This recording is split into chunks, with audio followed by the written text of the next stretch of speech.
Good Saturday morning to you.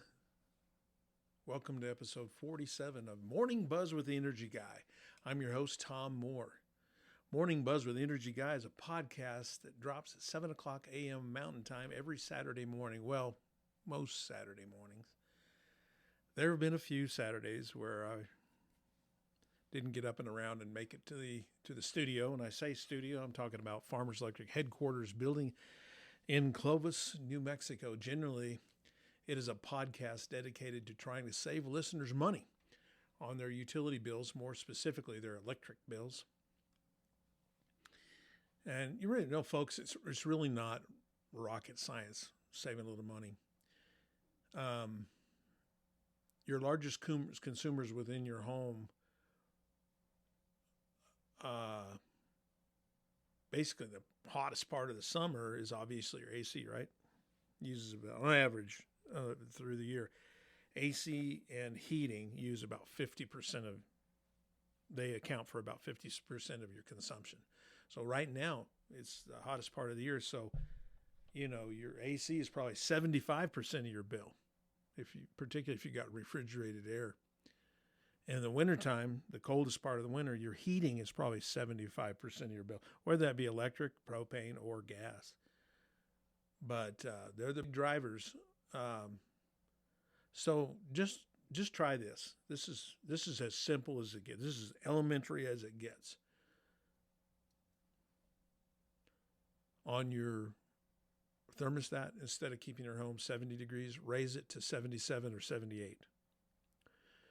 Now, it'll be a little uncomfortable at first, but not when you think about it, not when it's 100 degrees outside. If it's 100 degrees outside and you've been outside and you come inside to 77 or 78, that feels pretty good. I mean, that 23 degree differential between outside and inside is pretty nice. But of course, the closer you get, the outside temperature gets to the inside temperature, the less comfortable that may seem. So it may be a little uncomfortable at first, but you will acclimate to it. But here's the deal.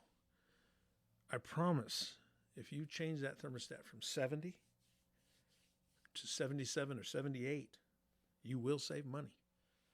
And we're talking about the summertime, obviously. But Morning Buzz with Energy Guy is the only podcast awarded the prestigious Energy Star label. And who needs coffee when you've got Morning Buzz with Energy Guy? I'm a guy that needs coffee. I don't know about you folks, but I need coffee. Hey, we have not done, again, normally this show is centered on conservation and trying to save as much as we can on our electric bill. We do have a finite amount of, gas out there that generates electricity, so we do want to conserve that for generations to come. We've got a finite amount of coal. Of course, folks, we're not in a crisis. No matter what one side may tell you, we're not going to run out of coal, and it's clean. It burns pretty clean. I know this firsthand because I've been over to Tolk Station. That's SPS XL Energy, something like 500 megawatts, 500 million watts coal-fired generation over between, just the other side of Muleshoe, going east. Folks, I'm telling you what, you could eat off the floor. That's how clean it is in that facility.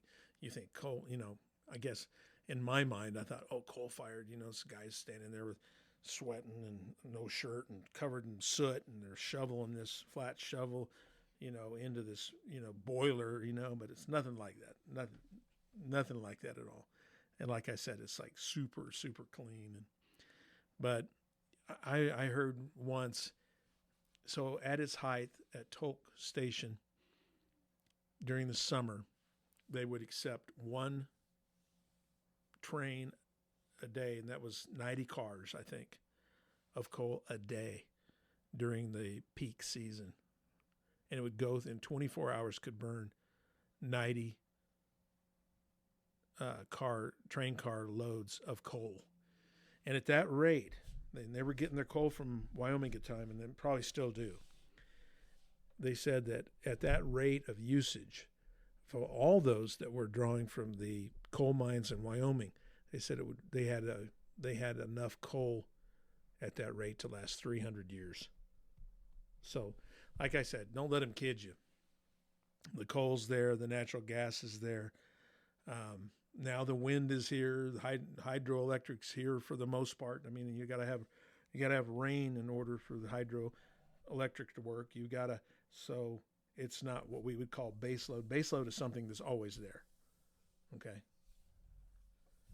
Or base capacity is always there. Coal is always there. Gas is always there. Nuclear is always there. Of course, we don't have any nuclear within our, picket fence, but we do benefit from a nuclear plant or two through our association with Western Farmers Electric Cooperative. That's who we buy our power from, wholesale. And they've got some hydroelectric. But, of course, hydroelectric's not always there because it has to rain or has to have some snow melt. But sometimes that is not always available. The wind is not always there, obviously. We may think it is, but it's not. Optimal amount of wind is not there. And the sun is always not there. At least half the day, there's no sun. So, yeah, we cannot, sun, wind, and hydro, you can't count that as base load because, it's got to be there when you need it most. And unfortunately, those three aren't. But they do help. I mean, we've got great deals through Western Farmers Electric, WFEC, that we do on our wholesale bill. We have wind and particularly wind and some solar that do help us keep our electric rates low. So that's always nice. I was going to say, it's 7.5 minutes after there. I was going to say that we have not been doing this day in history for the last couple of weeks. So this show is going to be dedicated to this day in history. Because guess what, folks? It is July 4th. Happy Independence Day. America's 250th anniversary. Can you believe that? 250 years. Again, I remember the bicentennial, which was 200 years. That was from 1776 to 1976. So I was a young lad of 11 when we celebrated that, but I remember it well. There was a lot of pomp and circumstance going on at the time, and there's even more now because you got a guy in the White House that's really focused on Americans and heritage and culture and things like that. So we're hearing a lot about it. But I did want to talk a little bit about our democracy and our democratic republic, I guess we'll call it, the great experiment of the United States. I want to talk a little bit about that and what our forefathers might have had in mind when they started this thing that's been now around for 250 years and is quite frankly has thrived. It's amazing what outsiders that have never been exposed to the United States or America, of America, and we only know it now because all they've ever heard is negative on the media. It's like, there just aren't that many people. And I'm going to get a little political here. I don't mean these are just facts. So I'm not going to tell you which side I'm rooting for necessarily, but there was a recent poll done that 93% of Republicans are proud to be Americans. 93%. This is a recent poll. And Democrats, same poll, 23% were happy to be Americans. So, I don't know. And and it's bleeding out, that message is bleeding out, the negative message is bleeding out into the world because the media, unfortunately, really seems to promote negative things. I don't know why they wouldn't focus on positive things, but it's all about the negative. And so these foreigners, particularly Europeans, and perhaps some Africans, Asians also, let's just say everyone outside of the United States, have wondered what's going on in the United States because, again, their news source has been kind of negative. But all of a sudden we have the World Cup here. So there's a lot of people that travel to the United States. And let me tell you what, those people love America. Those aren't my words, that's their words.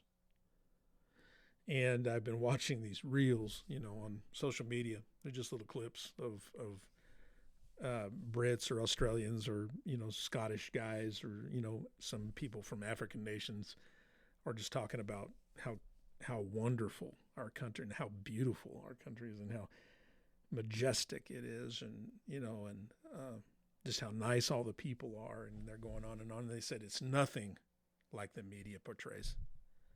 And they're just astonished.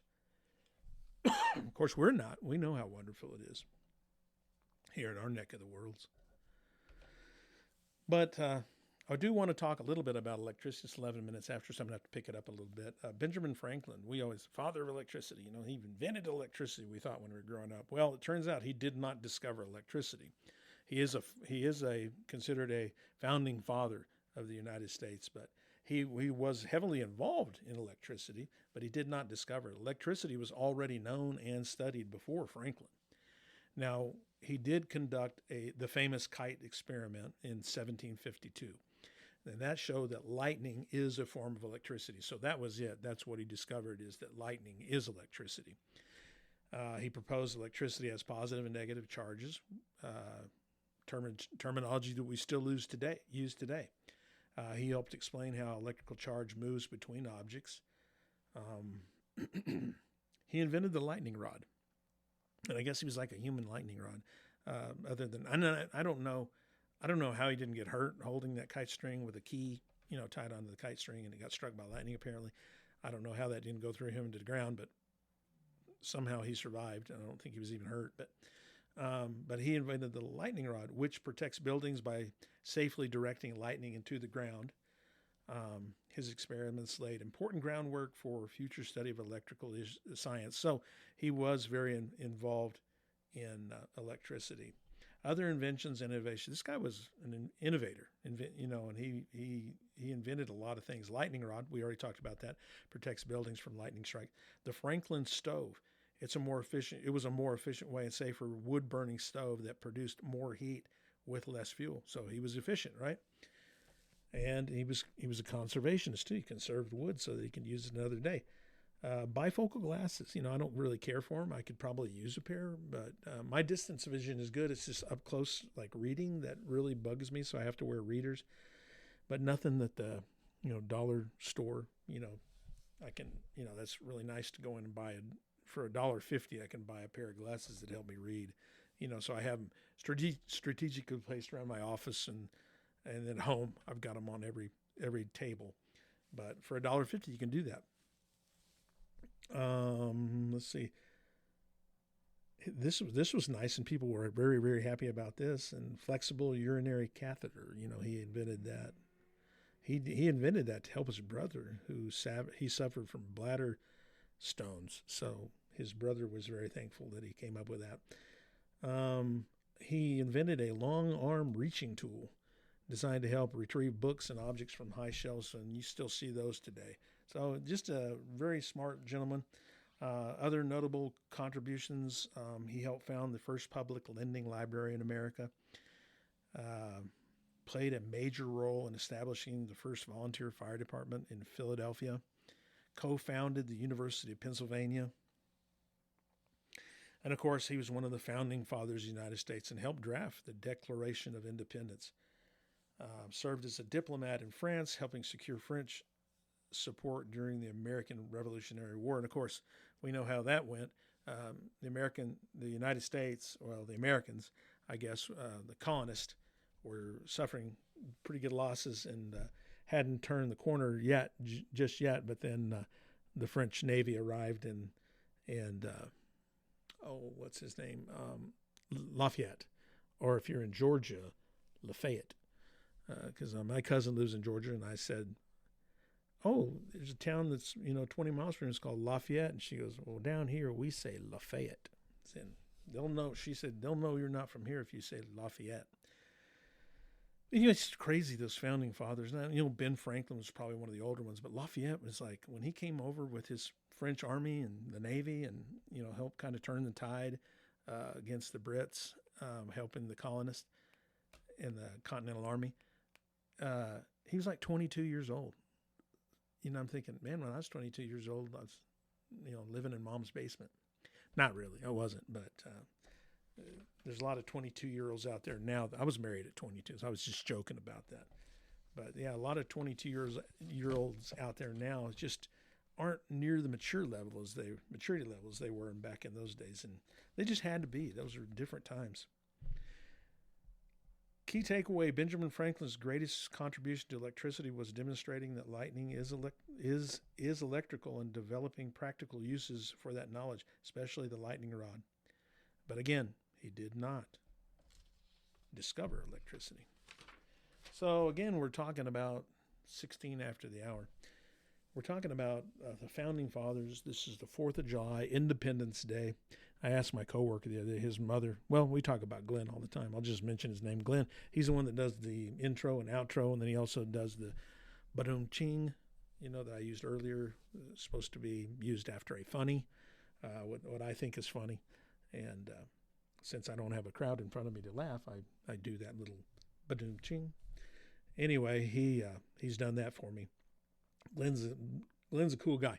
He knows everything there is to know about information technology. He's our IT manager here at Farmers Electric. But his mom, his MUM mom, or his mom, is from England. Actually, Glenn was born in England.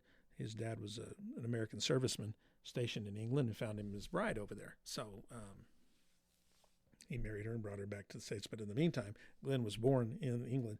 So I was asking Glenn the other day if England had a 4th of July, and he was already on to me. He knew. He goes, yes, they've got a 4th of July. They just don't celebrate anything, So we had a chuckle about that. And but yeah, the American, the Revolution, it was a fascinating time. And so I just thought, I'm understanding that, and this is why there's a split, I believe. It's just for several years now politically, and that the younger generation doesn't have this real love for the country necessarily. There's exceptions, okay, but I'm afraid that the rule now is that the young people don't have the love for our country like they used to, and they're dependent on what some call fake news, or not necessarily the most accurate news. Just like all those Europeans and Africans and South Americans and Asians that are here for the World Cup are finding out that America's not so bad. But I wondered, what would young people need to hear, and adults, for that matter. So I came up with a list. I found a list of things that might be helpful. So turn up the volume, get your kids in and say, you're going to listen to this. It's only going to be about 15 minutes, but I want you to listen to this. So here's that balanced list of topics that can help young people and adults alike better understand the founding of the United States, the ideas behind the Declaration of Independence, and why the American experiment has had such lasting influence, 250 years now. And when I say influence, it's not just people within the United States, people outside the United States for years and years, until very recently. Again, because they're getting a false narrative. These topics include achievements that are sometimes given limited attention. And that's why I say I don't think it's being taught in schools like it should or like it was. I think if we did that, but of course, the people that are in charge of education now, the same people that are broadcasting the news, the same message. But understanding the founding of the United States, these are key lessons often overlooked. So I'm just going to, excuse me, I'm going to get a drink real quick. Got a little scratchy throat. Got some ice, sorry about that. The American Revolution was a revolution of ideas. The revolution was driven not only by taxes, it was taxes without representation, remember the Boston Tea Party, but by principles of self-government, individual rights. Man, these just, I read these phrases and it just fires me up. And representative government. Many founders believe that governments derive their authority from the consent of the governed, rather than from kings or or rulers. Many founders believed that governments derive their authority from the consent of the governed. We call those governed the people. So it's power to the people, right?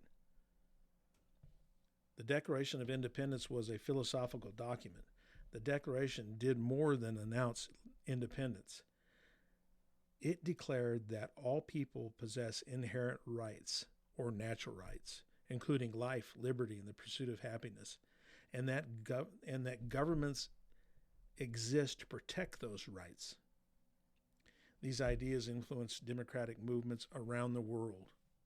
And I would say that the French particularly liked what they saw in the American Revolution. However, theirs went south pretty fast and just turned that into a bloodbath, which was ugly. That was the first French Revolution, 1789. I took a class in college. It was called the French Revolution, so I know a little bit about that. Maximilien Robespierre and a bunch of others. But, yeah, about the time the guillotine was invented. Turns out the guy Guillotine, I'm not sure how you say his name in French, but he died by the guillotine. So, be careful what you wish for when you start inventing things. Natural rights came before government. The founders argued that rights come from human nature, or for many of them from God, not from government. Therefore, government cannot legitimately take away fundamental rights simply because it has the power to do so. The founders studied history extensively. They drew lessons from ancient Greece, Rome, English history, and in the Enlightenment thinkers. They sought to build a government that avoided the failures that had caused previous republics to collapse. Here's one way they did it is through checks and balances. They were designed to protect liberty. The Constitution deliberately divided power among three branches of government: legislative, which is Congress; executive, which is basically the presidency; and judicial, which are the courts, and specifically the Supreme Court. The founders believed that concentrating power in one person or institution threatened freedom. Again, I don't want to get too political here, but there's one side right now, and this has become their platform. Get rid of the Senate filibuster, which is 60 votes threshold. So you can't just have, it's like a super majority, 60 votes out of 100 you have to change anything, to do anything, instead of the simple majority like the House. They want the filibuster, the Senate filibuster, to go away, so that all you have to do is have a simple majority and you can change things. And what can you change? Well, you can get rid of the Electoral College. Ladies and gentlemen, if you got rid of the Electoral College, nobody would care what people from Clovis think. You would never have a politician come and visit. You'd never have them give one thought about New Mexico. The dominant cities across the country, New York, Philadelphia, Los Angeles, they would make all the decisions if we got rid of the Electoral College. You got to understand that distributes influence across every mile of the United States. So,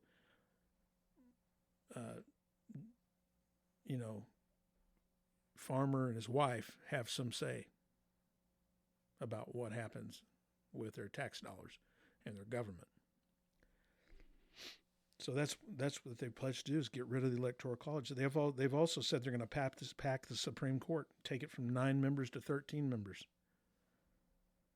And they also want limitations on the Supreme Court as far as age limitations, instead of making it a lifelong position. They want to make Washington, D.C. and Puerto Rico states. That would add 2 senators apiece, 4 more senators, which could help them with the majority vote. I just don't think these are good ideas. What we've got now has worked for 250 years. Leave it alone. It's not broken. The Constitution was designed to limit government rather than granting unlimited authority. The Constitution specifically enumerates many federal powers. One way they did that was through the Bill of Rights. It further limited the government action by protecting individual freedoms. The Bill of Rights, if you don't know this, and this is why I want your kids to be listening right now, are the first 10 amendments to the Constitution. Okay? Freedom of speech, freedom of religions, freedom of press, freedom to assemble, due process, and the right to keep and bear arms are not privileges granted by the government, but protections against government overreach. One time I heard somebody ask, what's the most important to the Bill of Rights? And somebody will say, well, it's the freedom of religion. That's number one. That's the First Amendment. Freedom of speech, that's within the First Amendment. Freedom of the press, that still falls within the First Amendment. So that sounds like it's the most important. I would argue in the same that person that I heard this from was on a nationally syndicated program I was watching, argued the same thing, that the Second Amendment is the most important. That's the right to keep and bear arms. Because with that, you can defend all the others. Does that make sense? The founders often disagreed. They debated vigorously on issues such as federal power, taxation, foreign policy, and the role of government. Their willingness to debate while preserving unity demonstrates the importance of civil discourse. It's not worth having if it's not worth fighting for, right? Compromise was essential. The Constitution itself is a product of numerous compromises among states with differing interests. Compromise allowed the new nation to move forward while continuing to address unresolved issues. One of them is like slavery. There was a lot of states that didn't believe in slavery. They believed in free men. When I say men, I mean mankind, so including women. It was something they had to ease into. They believed they could ease into it, and over time, it would become illegal. Unfortunately, that never happened soon enough, and the South felt like there was some overreach from Washington and the free states, and that's when they decided to secede. And of course, you had the Civil War, but our Union stayed together even after the war. You know, John Wilkes Booth killed President Lincoln only a week after the war had ended. A lot of people don't realize that. The war is officially over. Everything's looking good. Lincoln's feeling good.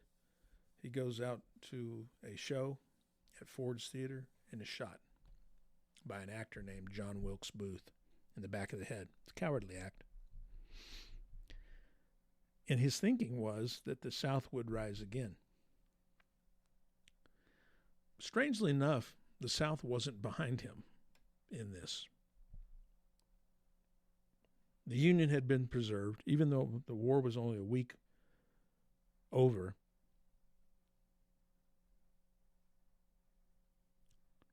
The country was pretty well unified, and they looked upon his actions as something of a tyrant. And he wasn't. He wasn't well accepted. He was on the run the whole time. I don't know, it lasted maybe 3 or 4 days until he was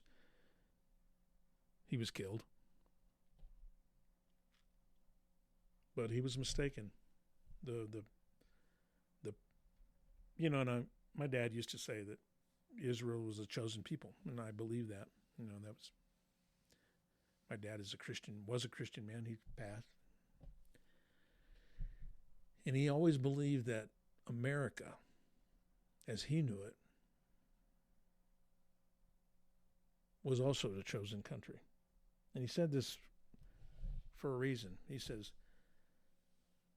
it was largely founded by Christians, those that believe in the Creator, at least, God of the universe.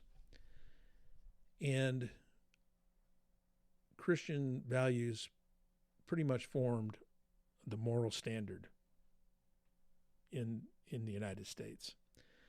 And our judicial system was mostly founded on those moral positions. Thou shalt not kill. Thou shalt not steal. Or just a couple. But he always believed that America was God's second chosen people. And to this day, we defend Israel as much as we can. And my dad would say, what country do you think sends out most missionaries worldwide just to spread the gospel? The Great Commission to bring the gospel to the people, to convert people to Christianity. And he says, by far, that's the United States of America. Who do you think publishes more Bibles and distributes those Bibles in different languages across different nations in the world? The United States. Who is it that steps up and helps countries when they're in need? Say there's been a natural disaster and they're friendly or not friendly to the United States. Guess what? The United States is always there. So he made a great argument about God being behind the United States.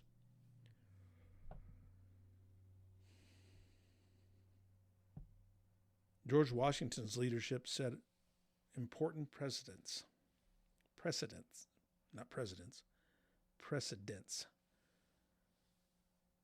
Washington voluntarily gave up military power after the Revolution.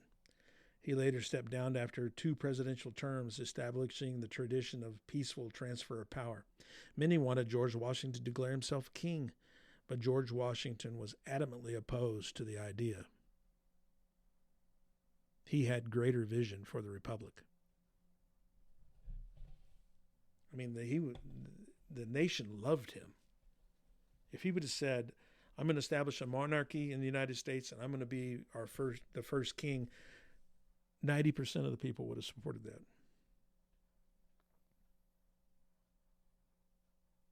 The founders recognized human nature. Many believe that because people are imperfect, government should be structured so that ambition checks ambition.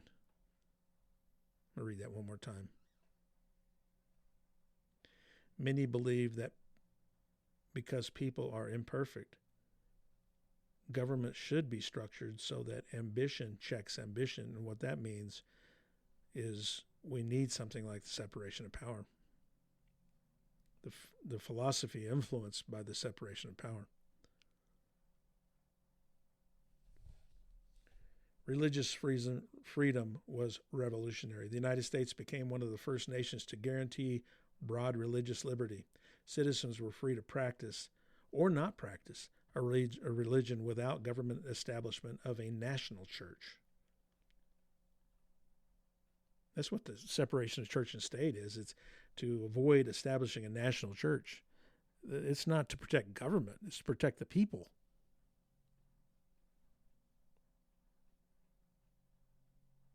Separation of church and state, again,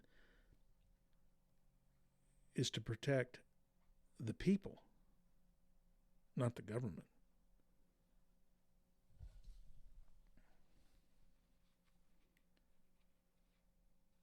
Private property was considered essential. Many founders believed that secure property rights encouraged independence, innovation, and economic prosperity. Property ownership helped citizens become less dependent on the government, and that's a good thing. The importance of civic virtue. The founders believed that liberty depends not only on good laws, but also on responsible, informed, and ethical citizens. Education was viewed as essential to preserving a republic. Education was viewed as essential in preserving the republic. The Constitution has endured. It is one of the world's oldest written constitutions still in active use, 250 years now. Its amendment process allows change while maintaining stability. The founding was an ongoing process. The Declaration, Constitution, and Bill of Rights laid the foundation, but later generations continued expanding the promise of liberty through constitutional amendments and legislation. For instance, the Civil Rights Act in the 60s, the emancipation of slavery in the 1860s. This illustrates that American history involves both enduring principles and ongoing efforts to apply them more fully and equally. Innovation flourished under constitutional protections. Strong protections for contracts, patents, free enterprise, and property rights contributed to remarkable economic growth and technical advancement. America became a beacon for immigrants. Millions came seeking opportunities unavailable in many parts of the world.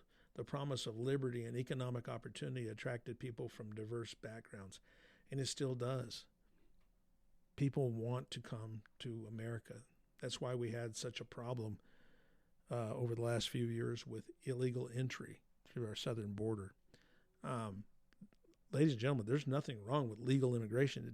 You have to jump through a few hoops, and it does take it is a process. But again, if it's easy, it's probably not worth much. You ever heard that before? If it's easy to attain, it's probably not worth much.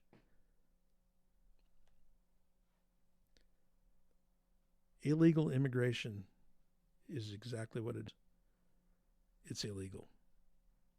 But there's a lawful way to go about it. Freedom includes responsibility. And this is partly what I was just talking about, illegal versus legal.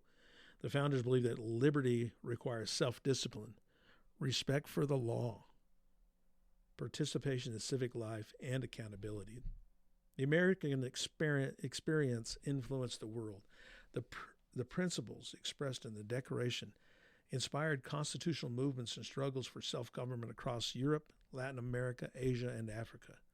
Although countries adapted these ideas differently, concepts such as representative government and individual rights spread globally. It's 37 after I have gone over, but we're going to wrap this up right now. Understanding both achievements and contradictions. A complete understanding of the founding also includes recognizing that many founding ideals coexisted with practices, most notably slavery, that were inconsistent with those ideals. Studying both the aspirations and the contradictions helps students understand how later generations worked to expand civil and political rights while appealing to the nation's founding principles. The greatness of the United States is often attributed not to the claim that it has always perfectly lived up to its ideals, but to the enduring principles on which it was founded: individual liberty, equality before the law, limited government, representative democracy, protection of the fundamental rights, and the peaceful transfer of power. Understanding both these founding ideals and the nation's efforts over time to better realize them gives citizens a deeper appreciation of American history and the constitutional system that continues to shape the country today. Well, I hope you enjoyed that history lesson on America's 250th birthday. I hope everyone celebrates their today safely. They have great family time. If you're going to drink responsibly. Make sure you have a designated driver. Don't leave any kids in hot cars or anything like that, or pets. You want to make sure that everybody's safe. When you're barbecuing, you want to make sure that everything's done safely and everyone gets to go home after the end of the picnic, and so on and so forth. But the fireworks, I would suggest on fireworks, super dry right now around our area anyway, eastern New Mexico, far west Texas. Instead of spending the money to buy fireworks or whatever, why don't you spend that money on some home? Why don't you go buy a programmable thermostat or something like that, and then go to whatever city's having their big fireworks show that's put on by the taxpayers. And Clovis always has. Clovis is going to have I'm not sure what time the parade starts downtown, but they're going to have a parade, and then they're going to be down at Green Acres in the evening time. There's going to be food trucks. There's going to be live bands and entertainment. just a number of different vendors, and then, of course, the fireworks themselves. And they're supposed to be spectacular. This talk supposed to be a grand finale that's out of this world. That starts about right before 9 o'clock, give or take. But ladies and gentlemen, thanks for listening to Morning Buzz with the Energy Guy. We'll see you next week.